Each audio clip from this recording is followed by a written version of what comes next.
News, play breakdowns, power rankings, storylines you never hear talked about anywhere else.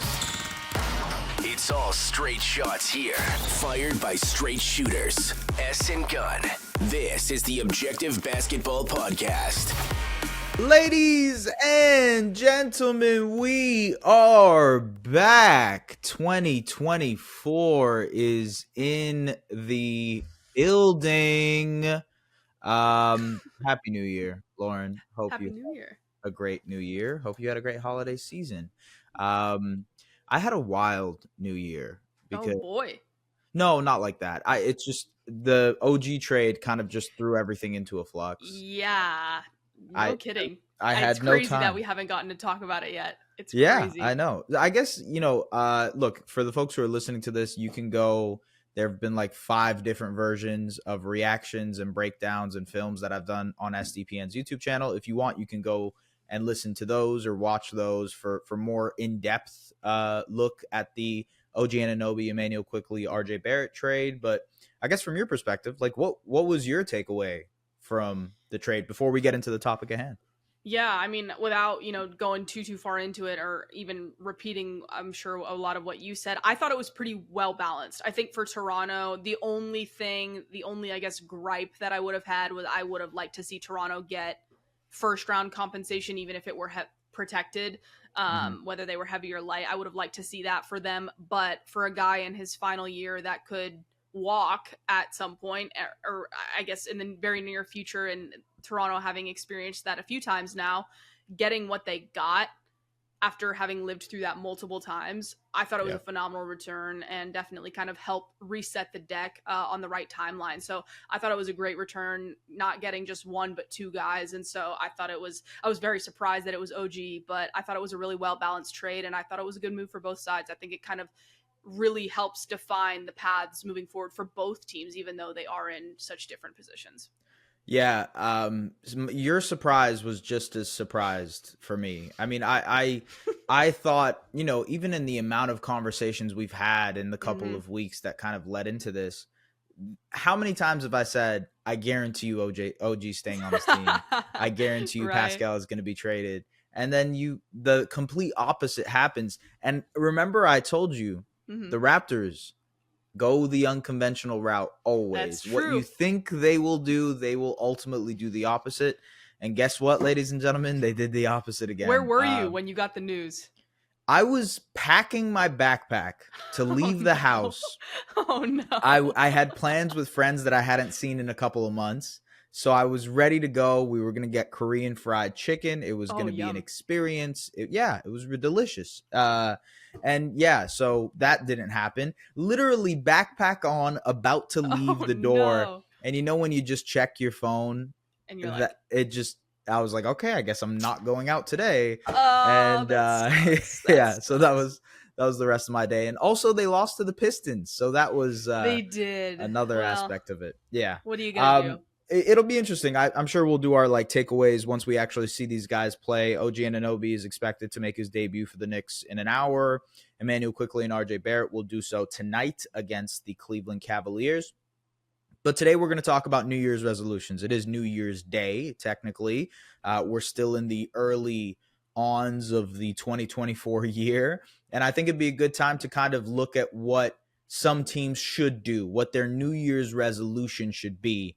And we're going to go through every single team in the NBA, try to be as fast as possible, and just talk about the New Year's resolutions. We're going to go in alphabetical order. So I guess I will go with the Atlanta Hawks first. In Atlanta, I just want them to build a more sensible team around Trae Young. Trae is averaging mind-boggling numbers right now this season. He started off kind of like a rough shooting stretch for him, but ultimately he looks incredible. It's like 26 and 11 on every single night, doing so on ridiculous efficiency. He's going to be an all-star this year. Most likely is going to be an all-NBA player maybe. And I think if you look at what Trae does well, the ideas were in place for the Hawks to do that, like the Hawks complementary players. You get a guy like DeJounte Murray who can maybe alleviate some of the playmaking and scoring pressure off of him. you get 3-and-D players like DeAndre Hunter and Bogdan Bogdanovic who can space the floor and kind of defend on the other end as well. You get utility knife players like Jalen Johnson and Onyeka Okongwu. You have your big man in the middle and Clint Capella. All of those, in theory, make sense in terms of how this team looks. But then you look at the standings, and the Hawks, despite Trey's best efforts, are continuously losing games. And I think I would like for them to, their hearts are in the right place in terms of how they're trying to build around Trey, but they just need better players to do so. Maybe a shuffling of the deck. And I know that is their intention. They've made DeAndre Hunter available in trades. They've made Clint Capella available in trades. So they are trying to go in a different direction. I just think that direction needs to be centered around Trae Young a little bit more. Does that mean moving DeJounte Murray? Does that mean prioritizing Trae a little bit more on the offensive end, finding guys defensively that kind of work with what he does best? I think that's it for me when it comes to the Atlanta Hawks. Next on the list, I believe, is the Boston Celtics. And for the Boston Celtics, for me, it's working on their clutch time offense. They're still obviously an incredible team. They're great.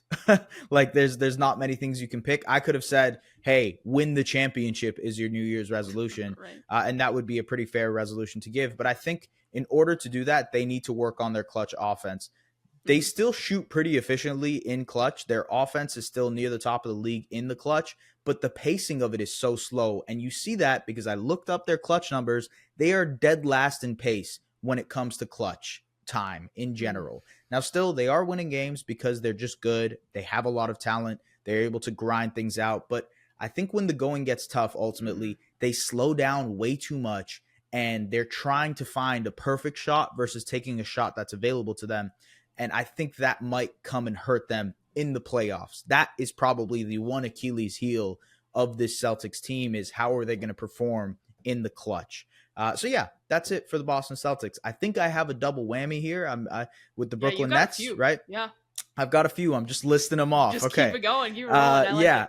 For the Brooklyn Nets, I think, they have a plethora of wings on the roster. You think of, obviously, Mikal Bridges and Cam Johnson. They have Dorian Finney-Smith and Royce O'Neal, and even like behind them, they have wings that kind of are like waiting to play and get playing time. Cam Thomas, obviously. I think they need to trade some of their extra wings in order to get a more balanced roster, because to me, this seems like a wholly confusing team. They're middle of the pack in pretty much every single category. They have not been good in the month of December. It seems as though you're probably pushing Mikal too much to be the number one option, and Cam Thomas, his shot selection and his defense is still not good despite the crazy numbers that he puts up. So you just need a little bit more balance on this team. Maybe an extra guard in there. I know they have a lot of guards too, but maybe an extra big man to help Nick Claxton in the middle, something that I think they probably need to address. Obviously, the Ben Simmons thing is such a weird conundrum to have for them, because he's taking up a massive salary slot and he's not going to be playing a lot. It just doesn't seem like he's ever going to be healthy enough to play. But this team is so stuck in the middle for what they are and what they can be. I just want to see a shakeup to maybe provide me with a little bit more clarity as to what's going to be happening there long term. Yeah. They're one of the few that I think it's reasonable to expect that very quickly. Maybe not tomorrow, but within the near future for sure. Yeah, at least in the next 6 weeks, like explore what options are out there for this team. I would be shocked if nothing happened there. Yeah, just something. Like do anything to kind of spice this up, because right now it's just like, what are we even doing here? Yeah. Like, what's the point? The Charlotte Hornets. Yes. So my thing is, give more on-ball opportunities to Brandon Miller. LaMelo Ball is obviously dealing with injuries. Gordon Hayward is out for a couple more weeks. I want for the rest of the season for them to get more on-ball opportunities for Brandon Miller. He has been really, really good as a secondary player for them, scoring off of the catch, but 96% of his threes are assisted and 72% of all of his shots are assisted. If he is going to be like a pivotal part of your future, the guy you're pairing alongside LaMelo and Mark Williams and all that, you need to know if he can create his own shot. And I think, this year, especially given where the Hornets season is at, you can experiment more and give him on-ball opportunities to try and explore that area of his game, because you need that from a guy like him. It's like, Right. you don't want him to turn into a 3-and-D player. That's not your goal when you're drafting him second overall. He needs to turn into, the guy who he called GOAT, which is Paul George. And you need to give him more on-ball opportunities to try that, in my opinion. So that is it for Charlotte. I guess, is it still me with Chicago? It's still you. The next two, you got Chicago. Okay, let me clear my little throat here. Okay, Chicago, pull the plug and don't believe. I think it is very easy for a team that, is missing a player in Zach LaVine, has looked better as of late, both offensively and defensively, has seen really, really good moments from Kobe White, have seen really, really good moments from Pat Williams, to think, oh, we're actually closer than we are. We just need to configure some things out. And I would disagree with that pretty vehemently. I think you trade DeMar DeRozan. I think you trade Nikola Vucevic if a trade is available to you. And obviously, I think you trade Zach LaVine. And then you have yourself whatever those players can retain on top of, Kobe White, Pat Williams. You surround yourself with something that kind of makes more sense long-term and go from there. I don't want them to fall into the trap of believing that this 1 month or 2 months is enough for them to stick the course. Pull the plug. Don't worry about it. Build towards a better future in Chicago. That's my opinion. For the Cleveland Cavaliers, just please get healthy. They like that is as simple as that. Mobley is out for an extended period of time. Darius Garland is out for an extended period of time. They've still done well in their absence. They're now in a top 6 spot in the Eastern Conference. How are you going to look when everybody is there? And I think that is the looming question with this team, especially given the noise around Donovan Mitchell. How are you going to make this thing work with the additions that you've made this summer in Max Strus, in a George Niang? Even Karis LeVert has looked pretty good for them this year. So just be healthy so that we can see a full-fledged version of this team, and then people can make their observations this summer, going from that point of view. Okay, I think this is the last one after I pass it to you. Detroit. Okay. Dallas. Yeah, You're Dallas. Okay, I can breathe a little bit. Go ahead. Yeah, so with Dallas, I think everybody kind of is looking at who's this third star going to be. Right now, Dallas has log jams, believe it or not, at certain positions. And so I think for them right now, you've got guys who have proven, like Dante Exum, Josh Green, even Derek Jones Jr. You've got different guys that have proven that they have that next man up mentality and that they're ready to go. Even Seth Curry to a degree. But the problem is that you don't necessarily have enough firepower at the top right now. And so obviously a big name going around right now is Pascal Siakam. And I don't know that that's going to happen, but for a new year resolution, that doesn't just mean this trade season. You've got the next off season, and even December at the beginning of, or at the end of this year, beginning of the following trade season. So they've got 3 opportunities in this next calendar year to really try and go take a swing for that third star.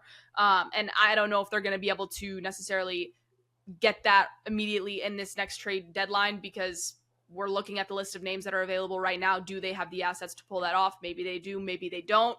I think there are arguments for why they could, why it won't happen, whatever the case may be, but you never know what name is going to pop up next. You never know if a current player on your team is going to want a change of scenery. You just don't know what's around the corner. Yeah. So for the Mavericks, I think it's being prepared to add another high caliber player on this team to be ready to perform in the playoffs, especially when Luka is having the kind of season that he's having. Yeah, it's interesting. The Pascal stuff, I hear you. And obviously I saw the tweets that you had saying, oh, there's possibilities here. I just feel like in a world in which the Raptors are trying to get the most, obviously, there are different teams that can outbid Dallas. And it really just depends what those other teams are offering. Then you can kind of revisit the Dallas situation. But I agree with you that they're in a good position now, given the young talent on the team, given a guy like Lively blooming, that he's, ready to take that step.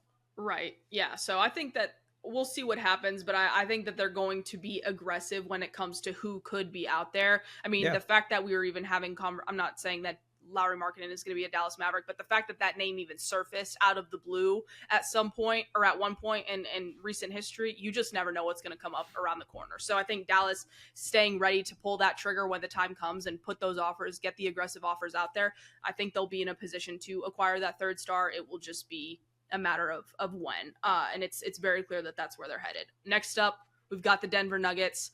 When you have kind of similar to when we were talking about Boston, you kind of got to nitpick a little bit, because if you're performing that well, you kind of got to look at the little things. I think for me, continuing to prioritize the growth and the development of Michael Porter Jr. on the defensive end. He's shown some flashes there and some improvement on that end. I think just continuing to try and get him to be a bigger part of that identity on the other end of the floor. It's, in my opinion, it's going to be kind of a slower, more gradual. He's not going to be Aaron Gordon by any means, but I think just having him, with the length, using his length, being in the right place at the right time, making the right reads is what they're going to need to kind of continue to not only find themselves in a position where they're stuck a little bit from a defensive or from a financial standpoint where they have his contract on the books, but also being able to then bring in some of these young guys because you don't need to replace him because he's a nothing on defense. You need to kind of have this roster be functioning the way in the idealized version that it can. And you don't need him to be an elite defender. You just need him to be not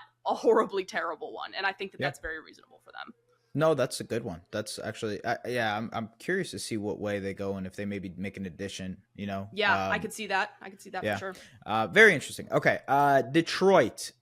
It's sort of in the opposite realm of Denver and Boston. With Detroit, it's like, how are you going to find something that you like? There's like 15 New Year's resolutions that this team should have. My thing would be to not panic and buy something ridiculous. Don't go out there and trade for Zach LaVine. Don't go out there and trade for Tobias Harris. That's not what this team currently needs right now.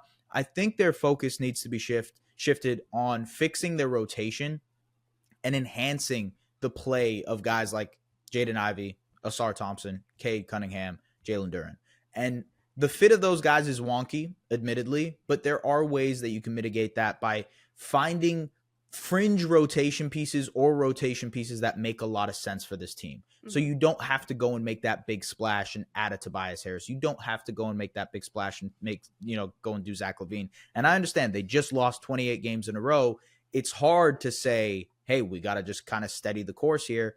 But I do think it would be silly for them to be way too aggressive and try to make some kind of fix now, let's figure out something now kind of move, and maybe even potentially give draft equity to do that. Like, that would just be a ridiculous concept for me. So I don't think they should do that.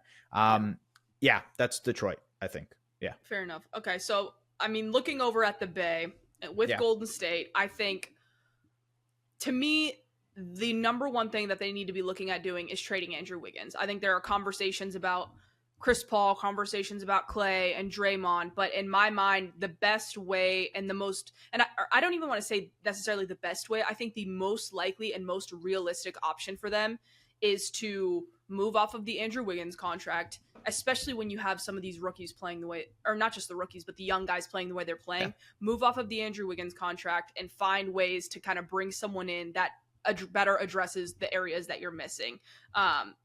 We've talked about Kevon Looney having a down year per se. And so I think that for them, identifying the right guy that's out there, I'm not saying that, if you got to go trade for a big, it has to be Jared Allen, Clint Capella. It doesn't. The Utah Jazz, who we'll get to in a bit, have a massive logjam in the front court. So going out and finding a Kelly Olynyk, someone who fits the system, someone who fits what you're looking for and adds more size, I think that will be incredibly useful for them. But then also just addressing the financial burden that unfortunately Andrew Wiggins is putting on them will be a big thing that they need to address. Yeah, that's fair. That's fair. So next up, Houston. So with Houston, I wanted to keep it kind of broad because I think a lot of people would say that they've exceeded expectations this year, and that some of the guys like Alperen Şengün specifically has really kind of opened some eyes.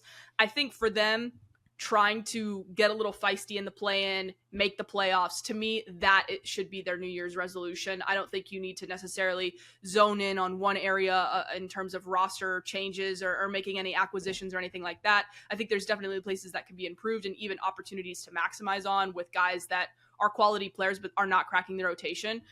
Even just picking up some second-round picks, you can definitely go that route, and I think that they should and probably will. But I think for them, getting that playoff experience, you've brought in the vets, you're performing well, you've got a good thing going with Udoka. I think getting that playoff experience, that competitive basketball that they've been playing, but in a playoff atmosphere, or even just a play-in atmosphere, is something that would go a long way for them. That is a good point. And I actually think with Houston, because of those expectations, you don't want them to go out and be too aggressive I feel like just kind of stick the course, see what you have with Don't this group. rush. And also give some time to Jalen Green. I know there's been a lot of Yeah. conversation about how disappointing he's been. Afford him the patience because, you know, you're throwing in a guy like Fred VanVleet who high usage guard is taking the ball a lot. How he's going to be able to work alongside a guy like that is a developing thing. You can't, that's not something that's going to be done overnight. Okay. For the Indiana Pacers, I had quite simply just play Andrew Nembhard more. That's it. Like it's very simple, but this year he's averaging 20 minutes a game. Last year in his rookie season, it was 27.6. Obviously they're a very different team this year. So it's kind of tough given, you know, their own aspirations. But I do think Nembhard is one of their best defenders, one of the best point of attack defenders on the team. I think he's versatile enough to guard multiple positions as well. And the Pacers desperately need defense. And he kind of fits that formula very, very well for them. I understand TJ McConnell is more of a change of pace guard, a guy who can come in and be his own offensive engine off of the bench. But Nembhard is actually a pretty important part of this future if you're considering building a proper team around Halliburton or trade him. You know, if you're not going to play him, he was one of the more blossoming, awesome stories in the NBA to start last year. Give him the opportunity or find a different home for him, is my opinion. So play Andrew Nembhard. Very, very simply. That's, yeah. And I know you have a bunch now, right? You're going on a little bit of a I've got streak. a bit of a streak. I've got, okay. well, I got 3, and then we're back with you. Oh, for, yeah. I think yeah, 2. You're right. But yeah, okay. So starting with the Clippers, in my mind, this may be a little controversial, but in my mind, you maximize on the PJ Tucker, Zubac contracts and attach Terrence Mann. To me, it's done. I cannot envision a world where the Clippers are right now. It's very clear. It's Kawhi, PG, Russ, and Harden. They're going to move forward with that. We've talked about the stadium, the business, even just the revenue advantages of having big names like that on your team. So it's clear that they're going to move forward with that. And I'm not saying that they should or shouldn't. I don't even think we're at a point where you can say they should or shouldn't right now. But in my mind, this team is not ready to win a title. And that is the ultimate goal for this team. It's like, title or bust every single year with this talent, this much money being spent in this talented of a group. And so in my mind, you attach Terrence Mann, you go out there and you actually make a move that kind of complements the roster and helps address some of the areas where they've really struggled. I think if they can do that, I mean, the record is solid right now. They went on a run. They've been pretty solid, but at the same time, there are still areas that they can improve. Looking at even they get a lot of they're shooting well. They're shooting the 3 ball well, but their field goal attempts and their 3-point attempts, they're just not getting that many up, and they're middle of the pack in rebounding. So I think there are areas that you can very clearly improve there that will help and be more impactful in a playoff environment. I think that's where I would start with the Clippers. And I think this is the year to do it. With, like I said, the PJ Tucker one is definitely one that you can move. The Robert Covington contract even, which I would be maybe less inclined to move that one. But you've got options there, and to let those pass you by, I think would be a mistake. Yeah, I like that. That's a good pick. That's a really, really good pick. Okay, Lakers. What do you got? Lakers. Whew. Okay, so where do I start? So I didn't want to go too crazy with this one, so I just put, you got to trade for a gunner. You got to find a way at this deadline. You've got some contracts of different sizes. Find a way to bring guys in to help improve the 3-point shooting, help improve just getting more shots up, kind of surrounding LeBron and AD with more guys that, I mean, they've got guys that have shot the 3 ball well this year. I was looking at it earlier. But I think that you need to find guys in a playoff setting where you're not going to have to necessarily rely on certain guys that are maybe more streaky from night to night. There was Taurean Prince obviously shooting very well this year. Rui is slightly below league average. But I think that you can still, there's room for improvement there. You've added the size, you've added certain defensive guys, but adding again more shooting in a playoff setting, I think will go a long way for them. That's a good one. Yeah, I mean, they look like they're star hunting, maybe, or at the point where they're star hunting. Yeah, and I honestly still feel like if anyone's going to trade for Zach LaVine or find a way to trade for Zach, it's the Lakers. And so I think that would actually help them in a lot of ways. So I don't hate a Zach LaVine trade for them, but I'll be interested to see what a package like that would be, because I think that's where it could get a little hairy, but who knows? There was a point brought up on Twitter that is honestly entirely fair. LeBron is having an incredible out-of-body experience type of season. Like, he's been like a top 5 to 10 player in the league at age 39. Just ridiculous. Anthony Davis is having a defensive player of the year level season. Incredible. Looks great. Austin Reeves, since he's come off the bench, has been incredible, immaculate. And yet they're still 17-17. And you sort of wonder if that is partially the rotation stuff. I know Lakers fans have been complaining about Darvin Ham pretty consistently this season. But I also just am curious about, like, what is the real goal for this team if their stars are performing the way they are, but their rotation players who, in my opinion, I was pretty high on just the Lakers' depth coming into the season, just have not performed. And how are you going to finagle whatever you have left outside of those three to go out and get someone else? Maybe from that perspective, Levine, Caruso makes sense, because those are two guys you think can add to that core, and maybe, you know, the Ruiz, the D'Los and whatnots of the world kind of make more sense. But I don't know. Sorry, go ahead. You go on the next one. Yeah, well, it's tricky because any significant move that they would have to make, in my mind, would have to include Austin Reeves, and I don't know that they're ready to do that. No, they're not going to do that. They're just not gonna do that. I just am like, that's where I think things could get a little hairy with Chicago. So I think trading for, you know, even whether it's some of these young guys, you know, second round compensation, whatever it may be, I think a Royce O'Neal, even a Joe Harris, I think that there are, even Doug McDermott, there are guys out there that I think could help this team. So next up, who we have? Memphis. Memphis. So here also, I put it broad. At first I put just make it out of the first round, but then I'm like, okay, well, are they gonna make it to the first round? Exactly. So I changed it. I pivoted because I'm like, I'm not gonna bank on them making if they make the play in. If they do this, I'm not gonna bank on any of that. So I changed it to make a consolidation trade for either a big wing or a front court partner with Jaren. I do think that the Steven Adams era is sort of maybe coming to an end in terms of just productivity that he used to have and kind of what he used to bring to the table. I think, you know, right now, and again, a lot of these numbers are before with Ja not being back yet, but they're currently last in offensive rating, 26th in net rating, second to last in 3-point percentage, and they're last in field goal percentage. So they're still, you know, they're improving there, but I think making that consolidation trade, looking at some of the areas on the roster where it's like, okay, some of these guys are, you know, we've got guys like Santi Aldama who's outperformed and wasn't, you know, by like a lottery pick like Zara Williams or any of these other guys, looking at where you can, certain guys that I hate to use the word expendable, but guys that you're willing to move to go out and try and find a quality starter or someone to even just pair with some of the draft compensation that you have to bring in more playoff ready guys. Because I don't know that it's going to be this year, but you've spent a lot of money on the Jaren Jackson, Ja Morant, Desmond Bane trio. And so you've got to find the ways. And I think adding Marcus Smart was a really solid move, but you've got to find ways to continue to kind of round that out. You can't just stop now. And so I think that this would be a good year to make a consolidation trade, get that sample size of time together where no matter what happens this season, at least you have, you know, however many months until the end with a potentially somewhat new group and barring any offseason trades. So I think that's a good direction for Memphis to go, given where their current landscape is at this point in the season. They're sort of an interesting Pascal destination, although they are. I agree.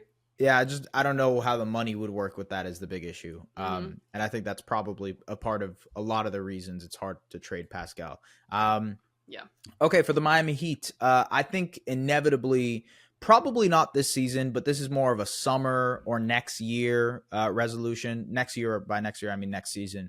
I think eventually you got to trade Tyler Hero for something else to round out this roster a little bit more, especially because you have Jaime Jaquez and Duncan Robinson developing the way they have. You've sort of found two guys on the wings who can give you some of the things that Hero can do when it comes to the shooting, the playmaking, the creation off of the bounce. And I wonder if Hero being, you know, the young guard that can kind of get you something else, maybe there's a world in which he's actually the piece to attach to get something to pair alongside Bam and Jimmy. I kind of want a better option at point guard. Kyle Lowry is getting older. He has one more year left on his deal, and then after that, I'm assuming he's just gonna retire. I'm not. Maybe he doesn't. Maybe he continues playing, but I would be very shocked at that. And then Kevin Love is getting a little bit older too, so you want that front court depth. So I just feel like Hero, especially with the development of Jaquez and Duncan Robinson this season. I don't want to say he's the odd man out because he's still really important to this group and they're still really good when he plays. But maybe you can leverage that into advancing and improving this group in general. I don't know if that's something for this season, maybe something for the summer, and yeah, for maybe next season.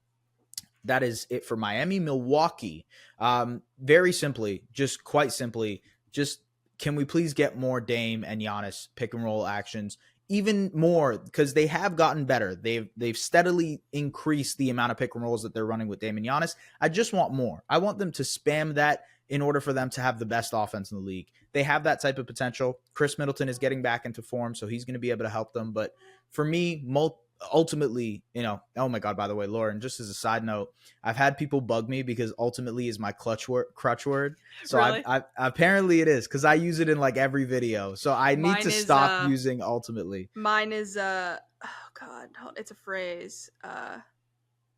Fuck, I'll think of it and I'll let you know. But okay, I have one too. My mom is always like, Lauren, like.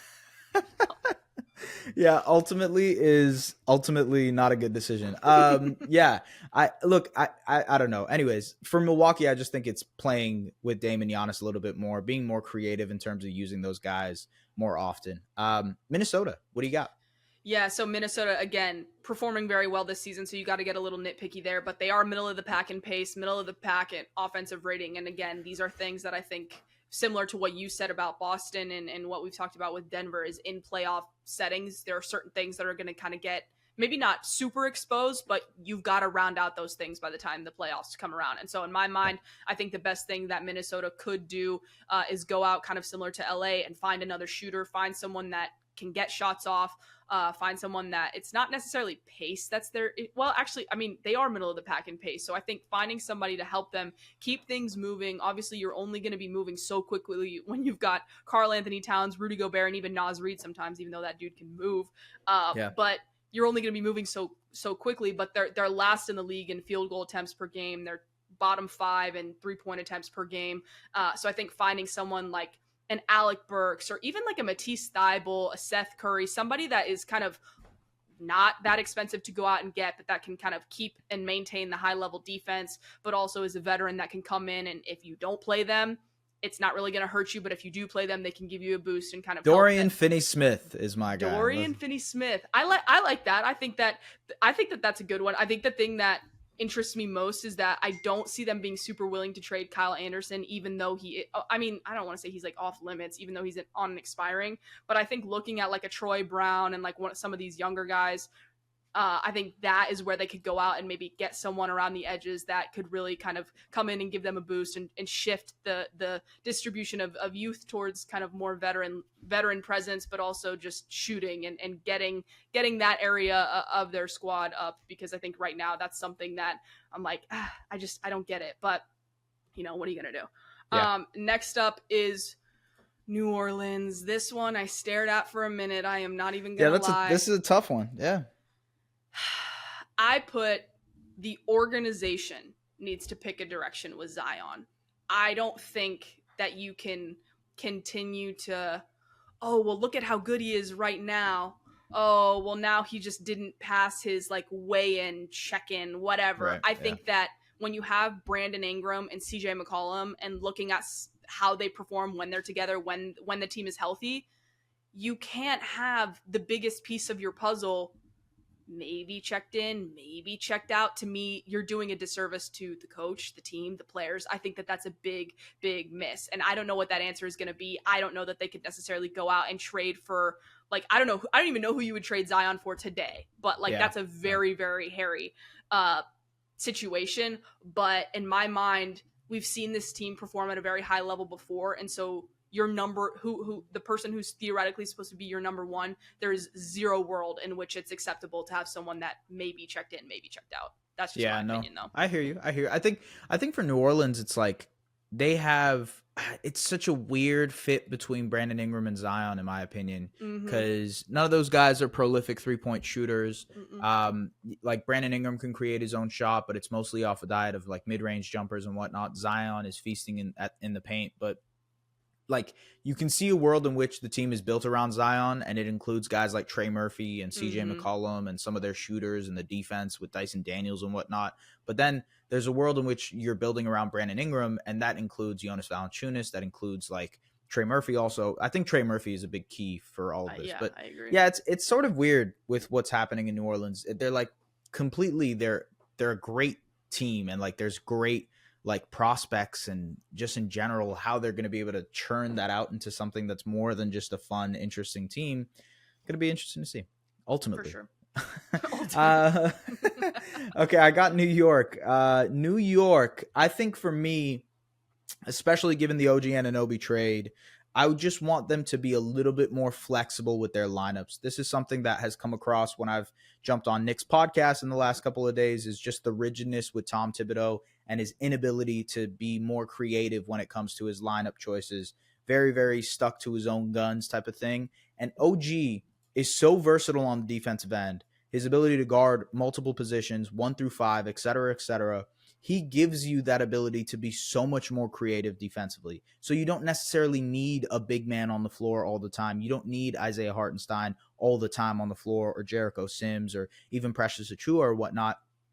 OG can guard those bigs for you sometimes. And I would like to see more lineups where there isn't a true center on the floor for the Knicks, so they can be that more pace and space offense, you know, having Brunson next to guys like DiVincenzo, OG, Josh Hart, maybe Randall, maybe not. And like, that's like a run and gun type of team. And I would love for them to double down on that. Will it happen? I don't think that is going to happen next to Tom Thibodeau. We'll see. I mean, they're going to play their first game right now, so I'm kind of interested to see how that would look like in general. Okay, you got OKC. What do you got? Yeah, so with OKC, there's a few different ways I could go here. To me, plain and simple, it's win a playoff series. I think for them, I could see them winning 2 playoff series. They're playing so well. They have such a well-balanced group that I think getting the playoff experience should be priority number 1, 2, and 3, and just seeing how far you can take it. And seeing what you have with this group right now, I think there are very intriguing interesting cases for why they should just, if Lauri Markkanen's available, go trade for him, or go trade for Pascal, or go do this. There's lots of interesting, like, I would, if they did it, I would love it. I would honestly love it, but they don't have to. And so if they don't, I think just staying the course right now and seeing what you've got, looking at, you know, how the season plays out and evaluating what you really do truly need. I think that's a good option for them.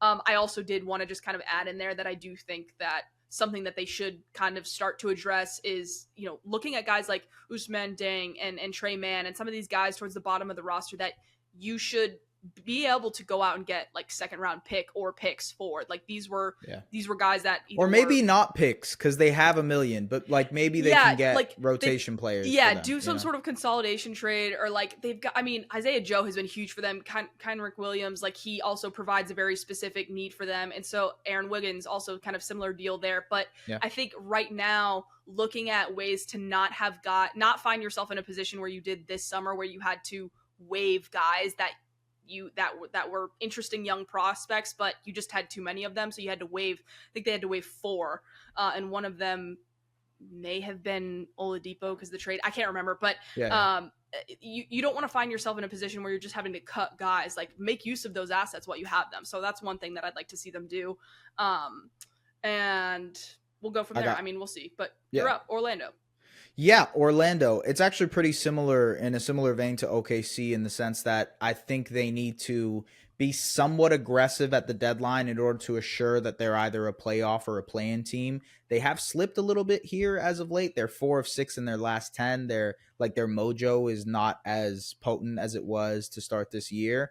And I think it's an important year to give Paolo and Franz playoff experience. And it's important to give that entire nucleus playoff experience. The thing I would target for them is shooters, just getting, buy low shooters. You mentioned Alec Burks. I think that would be a great fit. Dorian Finney-Smith would be a great fit. Like just these kind of like wing types that can shoot the ball and space the floor for you will help inevitably with this team. And I think that is all they sort of need to get themselves into a playoff position, into a play-in position, and give Paolo and Franz at least one playoff series so you can see what you have. Like, it's hard to really assess how these guys will look like in the future if you don't give them the playoff reps they need in order to do that. Same thing applies to OKC. And I just want them to reassure themselves that they're going to be a playoff or a play-in team this year and not sort of let the team fizzle out, if that sort of makes sense. Is it me or is it you? It is me, Philadelphia. Yeah. For Philadelphia, I just think they shouldn't make a splash trade. I don't think they need to go out and get a Levine. I don't think they need to go out and get a Pascal, especially because they can keep that cap space for this summer and just go out and like sign a guy that you actually are interested in, or maybe trade a guy that you're actually interested in. I would much so prefer for them to go after and target a guy like Alex Caruso, who I think would really pair well next to Tyrese Maxey in the backcourt. He would be like this stifling point of attack defender. And I think you can get away with maybe just trading picks or a couple of interesting young guys in order to get a guy like Caruso. So you're not giving up the entire treasure chest for a guy like Caruso, and you still have stuff in the arsenal left this summer and money left this summer to be able to go out and get another guy. So that's me. I think Philadelphia should probably stay put, not do anything too aggressive to go out and get those big stars. Focus on like fringe guys that can help your rotation and help this team this season. I like that. You got Phoenix. Phoenix. Yeah. Okay. To me, this one is very clear, in my opinion. Maybe not for everyone, but I think you need to trade Yusuf Nurkic, break up that contract, and get guys in that are going to provide you more of a boost. They've right now, obviously the injuries, that it's all been, the whole narrative has been getting all three of the guys on the floor together. But in my opinion, getting Yusuf Nurkic when you got him the first time, or like when you traded for him, I didn't like it. I still don't like it. I think the contract is terrible. I think you need to take advantage of that and go out and find your big on the buyout market, find your big in some sort of like jump into a bigger trade and kind of just throw some money in there and get someone that nobody wants. Like even like an Alex Len in Sacramento. Like there are guys that I think could provide Phoenix with more use than I think Yusuf Nurkic does. And I don't think that he's just absolute trash by any means, but I think that in a playoff series and in a playoff environment, that money on your books would be far more useful if it were broken up into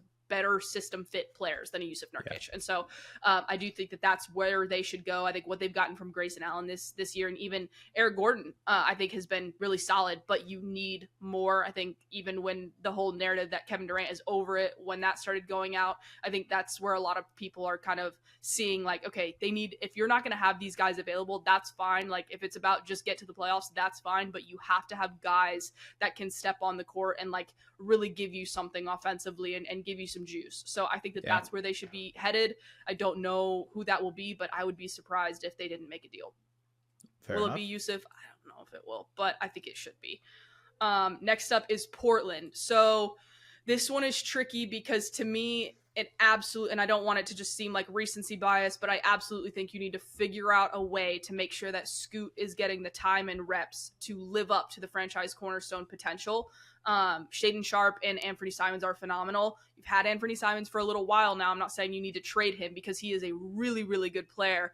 But you need to either figure out a way, whether it be a 3-guard lineup, whatever that looks like, to make sure that your guy, Scoot, is getting the reps. And so that's a tall order, but one of the most frustrating things, and for me, when I'm looking at, oh, this could be a good draft fit or this could be a good draft fit, I hate when teams that are not good, when people are like, well, why would they draft that guy? They already have guards. They already have this. And then you like pat, like it drives me nuts. That's one of my biggest pet peeves. And so I think you've got Scoot, you've got him in the building. He's giving you flashes right now. You've got to find a way to prioritize that, even when Shaedon Sharpe comes back, who I think he's coming back today or tomorrow, and then their next game, whenever that is.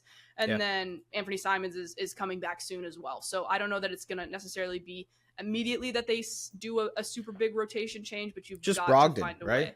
Yeah.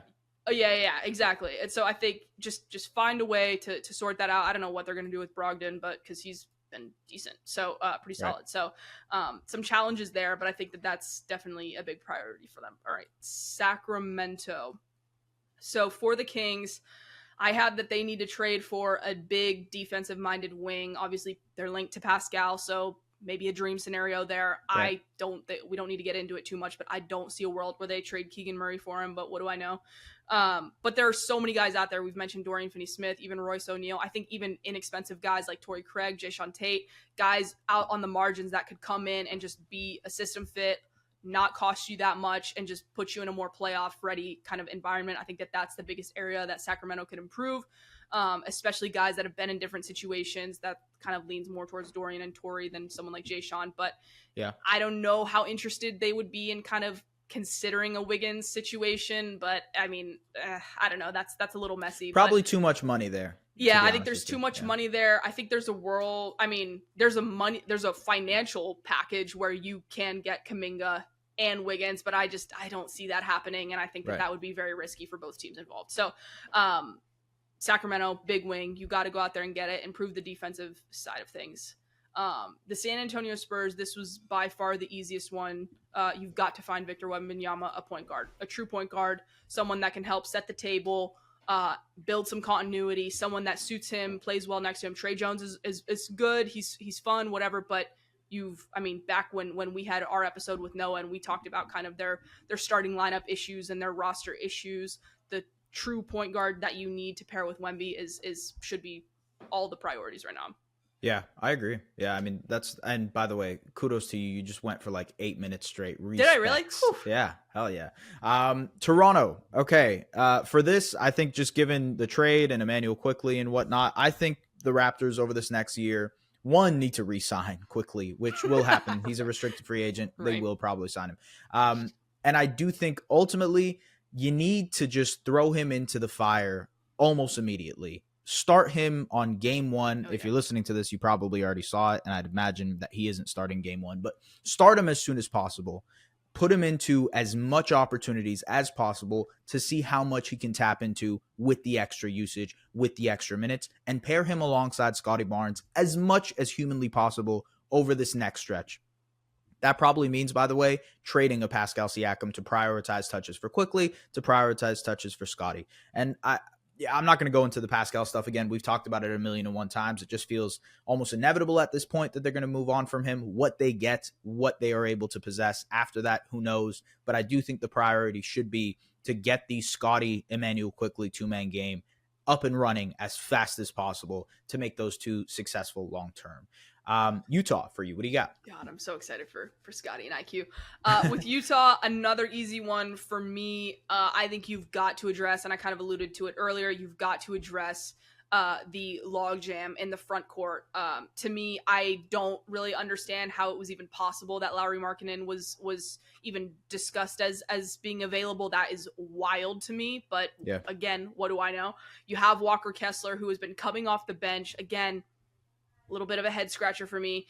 And you trade for John Collins, you draft Taylor Hendricks, and you have Kelly Olynyk, who is like beloved in Utah, which sure, but you got to keep your eye on the prize. I don't get it. And so I think addressing some of those things, finding ways to play Taylor Hendricks. I think you could even do sort of what Cleveland did, and they did it with Lauri Markkanen. You could even do like the quote unquote 3 big lineup if you want to try and get him in there at some point. I don't think that that's going to be immediately, but you've got to find ways to give him more time, give him more opportunity if you're going to be where you're currently at, which is like not doing so great. And so I think John Collins, still a bit of a head scratcher for me, but finding a new home for him.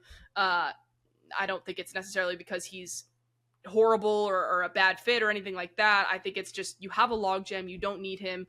Look at what you can get out there and just try to not bank on, but better leverage your financial flexibility. You don't need to be paying all that money to someone who should be on a team that's trying to contend. Like you just don't need him right now. And the same kind of goes for Kelly Olynyk, just to a lesser degree. I think addressing that better, evenly distributing the roster and kind of looking at getting young or continuing to add young guys, but also continuing to improve the ones that you've got. Walker Kessler, I mean, continue to develop him, which obviously they will do, but you've got these guys, they need to be playing like the roster that they have. To me, they're not playing. I just don't understand their rotation, but it's a real head scratcher for me. So I think address starting there and go from there and even try to get some draft assets out on the open market. If they trade Lauri Markkanen, oh my God, if I know they shouldn't, and I don't think that they will, but I swear to God, if we get a bomb before February 8th or on February 8th, I will lose my mind. I'll lose my mind. No, you're right. Washington Wizards, the final resolution here. The team is not good. Prioritize the young guys that you have. And I think down the stretch of this season, give Bilal Coulibaly more opportunity. Give Corey Kispert more opportunity on offense to see what they got. Because ultimately, you know what you have in Jordan Poole. Yes, maybe he can tap into some potential, figure out his game a little bit more. You know what you have in Kyle Kuzma in terms of like, he's a pretty much fully fledged player. Like he's fleshed out. There's not much potential there to tap into. You know what you have in Daniel Gafford. You know what you have in DeLon Wright. Just prioritize the young guys that you have, because those are the guys that you are banking on for the future of this team. The goal is to tank as much as you possibly can. Tank next year so you can get Cooper Flagg. And that is the gist for the Washington was. I was about to say New Orleans Pelicans, Washington Wizards. Look, they picked a direction. Maybe they picked it a little bit late, but they did pick a direction. Lean into that as much as possible and prioritize your young guys. And ladies and gentlemen, I am exhausted. I'm sure Lauren is exhausted as well, because we had to go back and forth and just be able to, rack up these New Year's resolutions for all 30 teams. That's it. I'm going to leave it there. Enjoy the New Year's resolutions, ladies and gentlemen. I hope you enjoyed your new year, enjoyed the holiday season. We're ramping up into trade season now, which is Lauren's favorite time of the year. 100%. We got 6 weeks, 5 weeks until the trade deadline. Things are going to get really spicy from here on out, ladies and gentlemen. So tap in to the Objective Basketball Podcast with Lauren Gunn and myself. Thank you very much for tapping in. See you guys later. Bye-bye. Follow hosts at Just S. Barahini on all socials and at The Lauren Gunn on Twitter. The Objective Basketball Podcast, delivering the NBA to you like no other.